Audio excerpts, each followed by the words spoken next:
विद्यार्थी मित्रांनो, सह्याद्री ट्युटोरियल्समध्ये तुमचं स्वागत आहे. ऑर्गॅनिक रिएक्शनचा पार्ट हा सगळ्यात सोपा असतो. हे जर मी तुम्हाला सांगितलं आणि तुमचं म्हणणं असेल, ऑर्गॅनिक अवघड आहे, तर मग हा व्हिडिओ तुमच्यासाठीच आहे. ऑर्गॅनिकची भीती जरा सुद्धा मनात बाळगायची नाहीये. ओके, पण तयारी करू तरी कशी? सुरुवात कुठून करू? मी तुम्हाला सांगू का, की ऑर्गॅनिक ओके, रिएक्शनचा पार्ट आहे.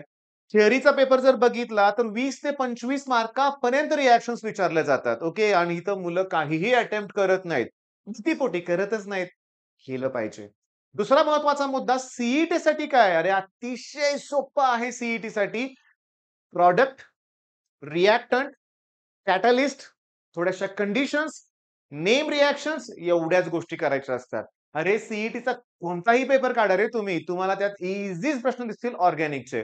पण सीईटी साठी ऑर्गॅनिकची तयारी वेगळी आहे आणि बोर्डसाठी वेगळी आहे असं काय आहे का? नाही ना. बोर्डसाठी आत्ताच करूया ना.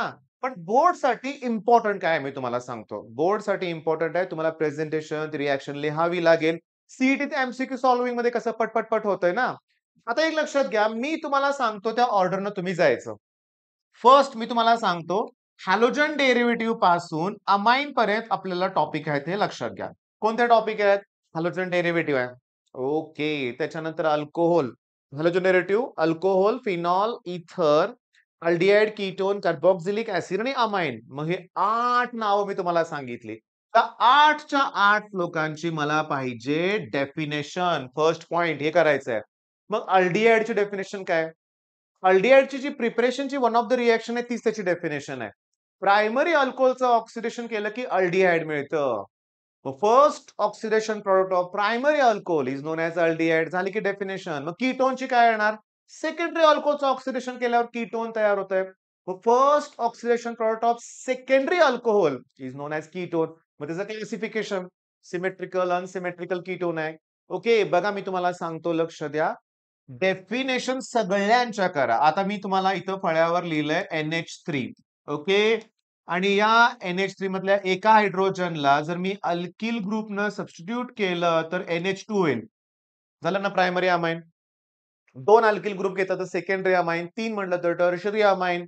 मग अमाइनची डेफिनेशन काय? Amines are derivatives of ammonia. Ammonia पासून डिराईव्ह केलंय.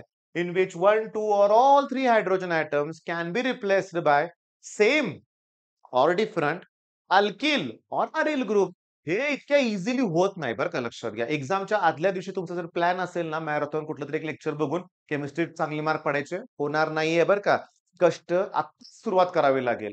मग तुम्हाला पहिल्यांदा डेफिनेशन झाल्यानंतर या जिथं ज्याचं दिलंय त्याचं तुम्हाला करावं लागेल क्लासिफिकेशन आणि त्याच्यानंतर करावं लागेल IUPAC नॉमेनक्लेचर. काय करावं लागेल? IUPAC nomenclature. मग रिएक्शनला हात लावा रे बाळांनो. ओके. बरं, रिएक्शन करत असताना मी तुम्हाला सांगतो, लक्ष द्या.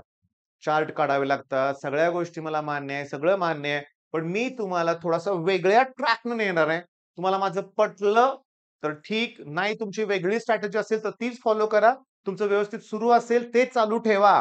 पण मी तुम्हाला सांगतोय काय, भीती वाटते ऑर्गॅनिकची ना, ती दूर होणार आहे या व्हिडिओपासून. म्हणजे मी इथं काय म्हणतोय बघा, की मी सुरुवात तुम्हाला करायला लावणार आहे रोसेनमॅन रिडक्शन पासून. माझ्या ऑफलाईन क्लासमध्ये 11th स्टँडर्डच्या मुलांना मी पहिल्यांदा नेम रिएक्शन घेणार आहे यावर्षी. ओके.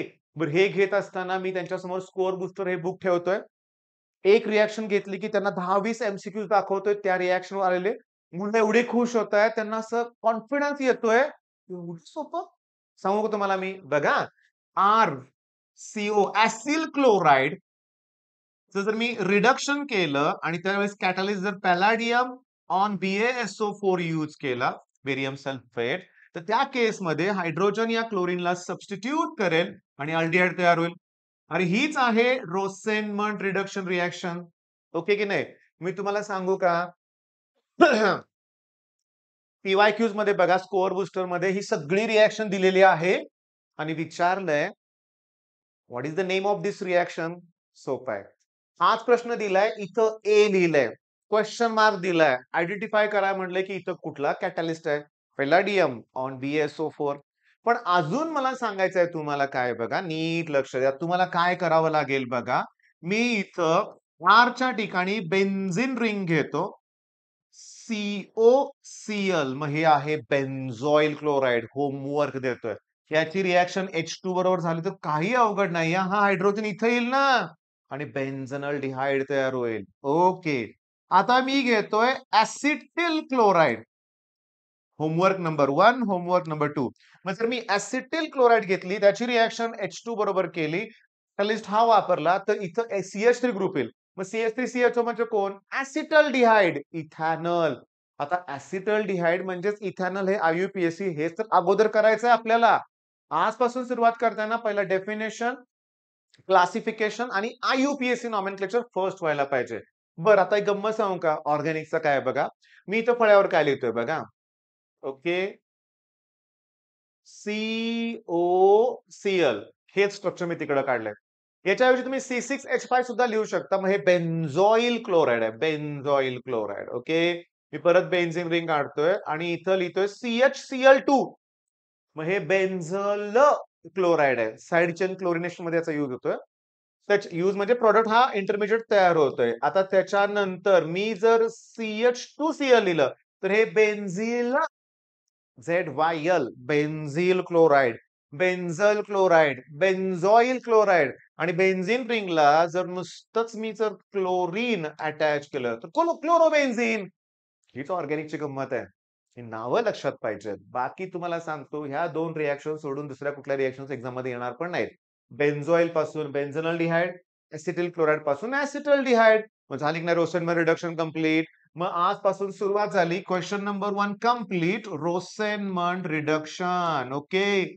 आता मी तुम्हाला सांगतो चला ऑर्गॅनिक नेम रिएक्शन पार्ट 1 असं व्हिडिओला नाव टाकूया आपण आणि रोसेनमन रिडक्शन कंप्लीट आणि सीईटीचीच तयारी झाली आपली. काढा की स्कोर बुस्टर शोधा. 10-20 प्रश्न आहेत रोसेनमंड वरती लक्षात घ्या. इथे मी मुलांना कॉन्फिडन्स वाढवण्यासाठी काय म्हणतोय बघा. त्या पुस्तकात एकच रिएक्शन आहे ज्यात हा कॅटलिस्ट आहे. VSO4 रोसेनमंड रिलेशन फिक्स आहे. दुसरं येणारच नाही ना. मग आलं का लक्षात? चला इतका छान दिवस आहे आजचा. तुम्ही छान अभ्यासाला सुरुवात केलेली आहे. तुम्ही फिजिक्सचं टार्गेट कंप्लीट करताय, केमिस्ट्रीचं टार्गेट कंप्लीट केलंय. आता ऑर्गॅनिक पण डेली डोस पाहिजे ऑर्गॅनिकचा अभ्यासात लक्षात घ्या. आणि संध्याकाळी मग मॅथ्सचं एखादं थेरम तुम्ही कंप्लीट करताय. शांत तुम्हाला झोप लागलेली आहे. झोप पूर्ण तुमची होते, तुमची तब्येत छान राहते. पहाटे उठून तुम्ही अभ्यास करताय आणि रिझल्ट छान लागलाय हे मी बघतोय. हे व्हिज्युअलाइज करतोय मी. तुम्ही पण करा आणि अभ्यासाला सुरुवात करा. ओके. आणि हो, व्हिडिओ आवडतायत मग लाईक का करत नाही? ओके. शेअर का करत नाहीत व्हिडिओ मित्रांबरोबर? सबस्क्राईब का केलं जात नाहीये? अजून पण 60-70% असे व्ह्यूअर्स आहेत, जे सबस्क्राईब न करताच बघतायत. त्यामुळं रिक्वेस्ट करतोय, लाइक, शेअर आणि सबस्क्राईब नक्की करा. आणि तुमच्या लक्षात आलं असेल, की व्हिडिओची आपली फ्रिक्वेन्सी पण वाढणार आहे आणि दरवर्षी असंच आहे बरं का. म्हणतो ना आपण जेव्हा खरोखर मुलांना गरज असते, तेव्हा आपल्या चॅनलवर तुम्हाला व्हिडिओ मिळत राहणार आहेत. ओके. All the best.